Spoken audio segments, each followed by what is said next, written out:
how do I basically know what my values are as a teacher? Okay. There is a huge list of adjectives that I can give you, but for the sake of, putting it all together in a compact form, this little image on the right is something that you can refer to. Add to it if you feel like it, delete from it if you feel like it, but this is exactly what it is. That we need to know what exactly our values are. So Russ Harris basically happens to be this exceptional psychologist who is also the founder of what we in therapy call acceptance and commitment therapy. And he happened to give a lot of focus on why people suffer emotionally, right? And a major chunk of his work has got to do with people's not being able to identify values, okay? So he offers the following questions to identify values, and values not just in your work or in your profession. These can be values that you can identify in your personal life, in your romantic relationships, in your relationships with your children if you have them, in your relationship with your partners, in your relationship with your parents, your family, your friends. The list is endless, okay? But some sort of questions that you can ask. So what sort of a person do you want to be at work or school? Do you want to be studious or be kind to your co-workers? If you could be exactly the person that you want to be with no obstacles guaranteed, how would you treat people at work or at school? For instance, you want to be kind to your students. Would you be kind to your students if you weren't constantly annoyed? Or would you help your colleagues if you knew the class material well enough? Okay. So I'm sure there are teachers, and I've heard teachers myself say that if only the school was to be taking care of XYZ, teaching this class wouldn't be such a task. If only the administrators were to look after, I'm sure, another bunch of ABCs, I would be so much more involved and I would be so much more kind-hearted towards my students. I'm not saying all, some teachers, but there are always exceptions. What kind of work or school-related relationships are important to you? And I'm sure, like I said right in the beginning, we don't live in vacuums, right? We live in groups. And even in school, there are teachers you're close to who are your, work buddies. There are people who are acquaintances. Those teachers are acquaintances. I'm sure there are teachers and colleagues we don't really get along very well with, which is natural. But all of these questions would help you in figuring out what exactly your values are and differentiating them from your goal. So you can choose from anything on the right side, like I said. So compassionate, efficient, respectful, leader, honest, kind, fun. Fun is an extremely important probably value for a teacher to have, because if I just go back in my history, I do remember having fun teachers, but very little number, right? Again, you can say that, the idea of fun is going to be different for different teachers. The idea of fun is going to be different based on the students that we're teaching. Agreed.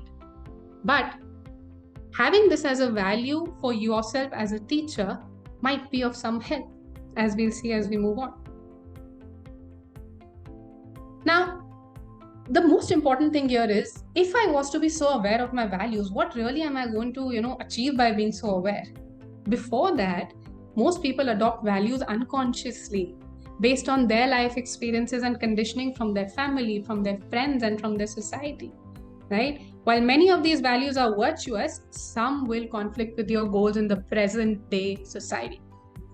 Yes? So something that you have very nicely picked up from your parents, you've been conditioned to believe in it, you've always stuck by it up till now probably, and hopefully in the future.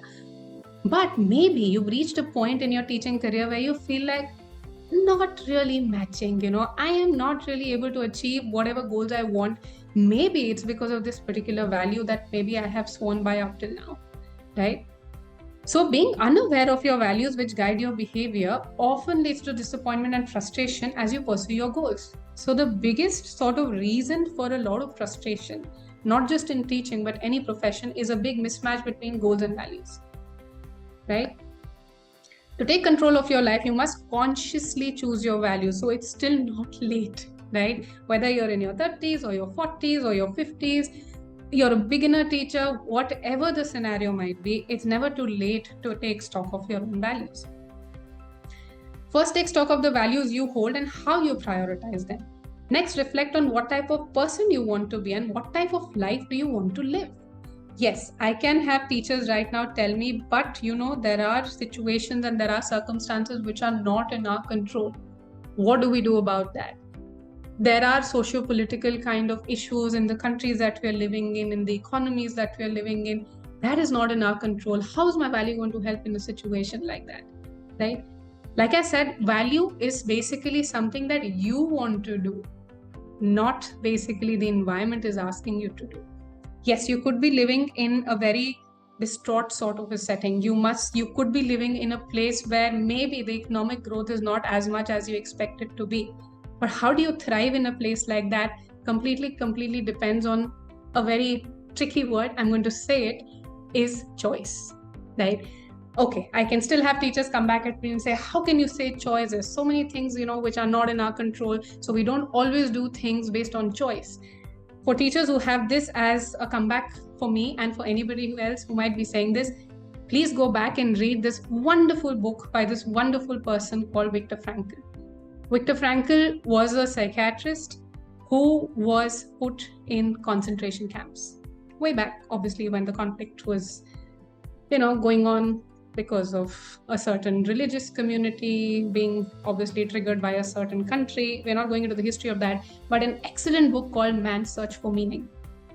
This psychiatrist, okay, let's not call him a psychiatrist. I'm just being biased because he's from the mental health community. But as a human being, this person survived a concentration camp and actually wrote a book after that to inspire generations of people that how you, despite being in a scenario which is not at all conducive to even living, you choose to live.